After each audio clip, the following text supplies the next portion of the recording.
시청자 여러분 안녕하십니까? 1월 16일 화요일 RK9 뉴스입니다.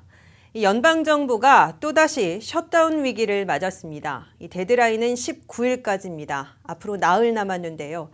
연방의회가 오는 19일까지 예산안 협상을 마무리해야 연방정부 폐쇄를 피할 수 있지만 도널드 트럼프 대통령이 중미와 아프리카 국가들을 겨냥해 거지 소굴이라고 발언한 영향 등으로 협상 분위기가 얼어붙고 있습니다. 이에 대한 우려가 월가에까지 영향을 미치면서 오늘 뉴욕 증시는 일제히 하락했습니다. 첫 소식입니다. 미국과 한국, 일본 등 20개국은 캐나다 밴쿠버 외교장관 회의에서 남북 대화에도 불구하고 북한의 핵 포기를 이끌어낼 때까지는 제재 압박을 지속 강화한다는데 입장을 같이 했습니다. 미국은 밴쿠버 20개국 외교장관 회의와 동시에 미중 정상통화, 그리고 한미일 안보 책임자들 간의 비공개 회동 등을 통해 대북 공조 방안을 다지는 데 주력하고 있습니다. 워싱턴에서 한면택 특파원이 보도합니다. 한미일 3국과 캐나다, 영국 등 20개국의 외교장관들은 밴쿠버 한반도 회의에서 평창올림픽을 계기로 펼쳐지고 있는 남북대화 해빙에도 불구하고 북한 김정은 정권이 핵무기 포기를 위한 신뢰할 만한 협상 테이블에 나올 때까지 제재 압박을 계속 강화해 나가기로 합의했습니다.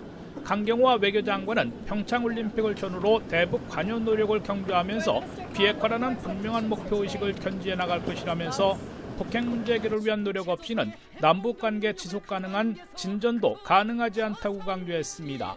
강 장관은 최근 남북한은 수년간 멈춰 있던 대화를 재개했다. 남북대화는 매우 생산적이고 긍정적이었으며 중요한 첫걸음을 내디딘 것이라고 의미를 부여하면서도 북한의 비핵화는 한국 정부뿐만 아니라 국제사회 전체의 변함없는 목표라고 말했습니다. 이 앞서 렉스 틸러슨 국무장관은 북한이 비핵화를 위한 신뢰성 있는 협상을 위해 테이블로 나올 때까지 북한 정권이 하는 행태에 대해서 더 큰 대가를 치르도록 해야 한다면서 대북 제재 압박을 계속 강화해야 한다는 입장을 강조했습니다. 틸러슨 장관은 동맹의 결의와 연대에 틈새를 벌리려는 북한의 시도는 허용되지 않을 것이라며 모든 나라들은 대북 제재를 철저히 이행하는 것은 물론 이제는 제재를 피하려는 북한 선박을 차단하기 위해 함께 협력해야 한다고 촉구했습니다. 틸러슨 장관은요, 중국 측이 북핵 해법으로 제시해왔던 쌍중단인 북한의 핵미사일 시험 중단 시 한미연합 군사훈련도 중단하는 방안은 수용하지 않을 것이라고 재확인했습니다. 한편 트럼프 대통령은 시진핑 중국 국가주석과 전화통화를 갖고 남북대화가 북한의 행동까지 바꾸기를 희망하지만 이를 위해 최대 압박을 유지하겠다는 입장을 밝혔다고 백악관이 전했습니다. 이 앞서 허버트 맥메스터 백악관 국가안보보좌관이 지난 주말인 13일과 14일 샌프란시스코에 가서 한국과 일본의 파트너들과 비밀 회동을 가진 것으로 팍스뉴스가 보도해 어떤 논의가 오갔는지 주목을 끌고 있습니다. 미 관리들은 맥메스터 안보보좌관이 한일 양국의 파트너들과 남북대화가 아직까지 김정은 정권의 핵무기 정책에는 아무런 영향을 미치지 않고 있다고 판단하고 핵포기를 위한 압력을 늘리기로 합의했다고만 전했습니다. 워싱턴에서 RKTV 뉴스 한면택입니다. 연방정부의 셧다운 우려가 나오면서 뉴욕 증시의 급등 랠리에 제동이 걸렸습니다. 오늘 뉴욕 증시에서 다우지수는 개장과 동시에 220포인트 급등하면서 26,000선을 가뿐히 웃돌았습니다. 다우지수가 장중 26,000선을 뚫은 것은 처음입니다. 한때 26,086선까지 283포인트 치솟기도 했습니다. 지난 4일 25,000선에 안착한 이후로 7거래일 만에 26,000 고지를 넘보는 가파른 상승세를 이어간 겁니다. 글로벌 실물 경기에 대한 기대감이 지속하고 있는 데다 주요 기업들의 지난해 4분기 실적 발표와 맞물려 자연스러운 급등 랠리로 해석됐습니다. 하지만 다우지수는 오후 들어서 연방정부 셧다운 위기로 상승분을 모두 반납했고 한때 101포인트 떨어진 25,702선까지 주저앉기도 했습니다. 과도한 급등 랠리 탓에 숨 고르기가 필요한 시점에서 셧다운 이슈가 가격 조정의 명분을 제공했다는 해석도 나오고 있습니다. 실제 다우지수는 장 막판 낙폭을 대부분 회복하면서 10.33포인트, 0.04% 내린 25,792.86에 거래를 마쳤습니다.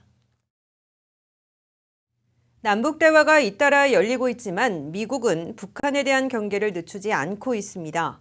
특히 미 국무부는 방북하려는 미국인은 유서를 써놓고 장례식도 미리 협의하라는 지침을 내렸습니다.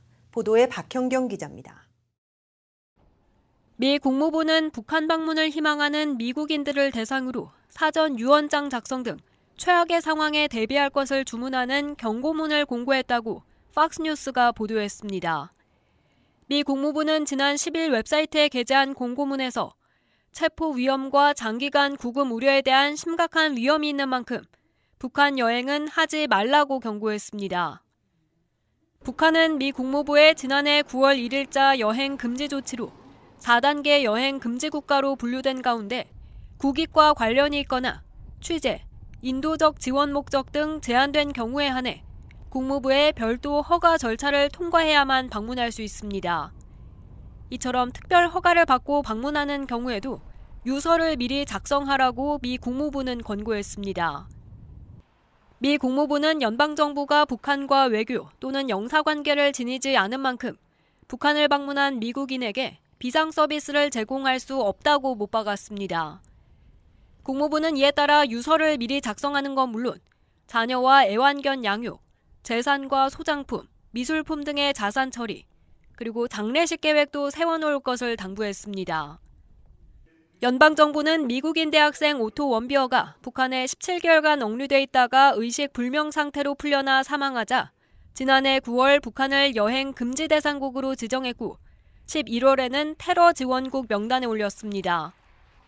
팍스뉴스는 이번 조치가 북한 김정은이 신년사에서 핵단추가 항상 책상 위에 있다며 미 본토 공격을 위협한 뒤 이뤄진 것이라고 풀이했습니다. RKTV 뉴스 박현경입니다. 2월에 영주권 문호에선 취업이민의 승인일이 비성직자 종교와 리저널 센터 투자이민에서 연장안이 확정되지 않아 일시 막혔지만 접수일은 모두 계속 오픈됐습니다. 가족이민에선 승인일이 동결해서 6주 진전으로 희비가 갈린 반면 접수일은 연속 제자리 걸음을 했습니다. 김윤재 기자가 보도합니다. 2월 영주권 문호는 취업이민과 가족이민에서 모두 전달과 거의 같은 내용으로 발표됐습니다. 한시법의 연장이 확정되지 않아 취업이민 중에 비성직자 종교이민과 리저널 센터 투자이민의 승인은 일시 중지됐지만 접수는 계속 가능한 반면 가족이민은 여전히 답보 상태를 보였습니다. 국무부가 발표한 2월 비자 블러틴에 따르면 취업이민의 경우 1월 19일에 끝나는 임시연방 예산안의 연장이 확정되지 않아 비성직자 종교이민과 리저널 센터 투자이민은 최종 승인일이 불능으로 고지됐습니다. 이는 비성직자 종교이민과 리저널 센터 투자이민에 대해선 2월 중에 그린카드를 최종 발급하지 못한다는 뜻이지만 연방 예산안이 연장되면 함께 한시법도 재연장돼 다시 승인이 가능해집니다.